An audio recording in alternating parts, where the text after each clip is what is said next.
Yevropa parlamenti yig'inida bir turlik muhim qaror loyihasi butun a'zolarning birdek ovozi bilan ma'qullandi.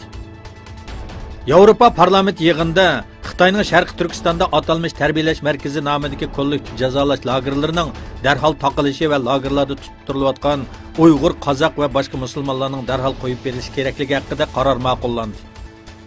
Bu tarixda Yevropa parlamentida Sharqiy Turkiston haqida chiqarilgan tunji va umumiy doiralik bir qaror hisoblanadi. Hakkında bir karar hazır resmi şekilde avaz koyulup tasdikten öttü. Bu bütün Şarkı Türkistan halkı için bir mübarek haber ve bu haqda qarashlarini bildirgan Sharqiy Turkiston uchur markazining raisi Abdujalil Qarqash mundaq dedi.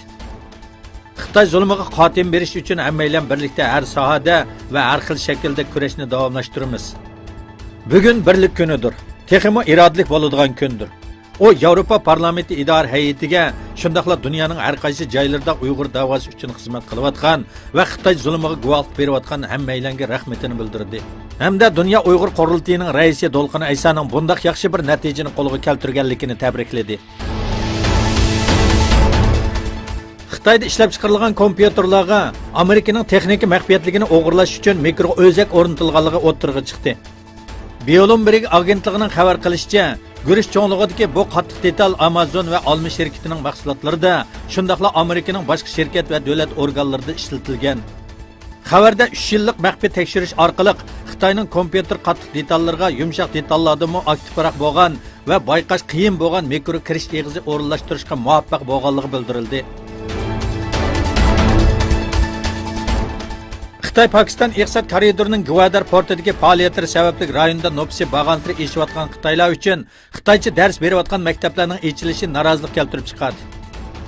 Xitoy Pokiston iqtisod koridorining kirish eg'izi bo'lgan Gwadar portida kichik bir bozor qurish qarorining orqasidan Balojistonning yangi saylangan bosh ministri Xitoycha ma'rif uchun buyruq tushirdi. Baloj siyosiy partiyalari rayonga ko'chib kelgan Xitoy nopsining eshigiga ayishib, o'zlarining osonlik aylanib qilishdan andish qilmoqda.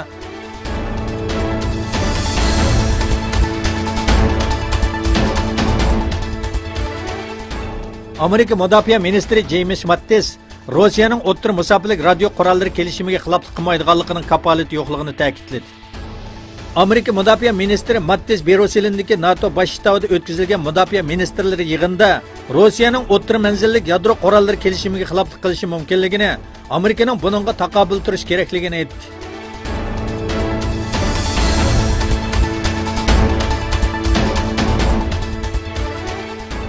Amerika hukumati Xitoy hukumati bilan aloqasi bor bo'lgan xakerlar guruhi haqida bir doklad e'lon qildi.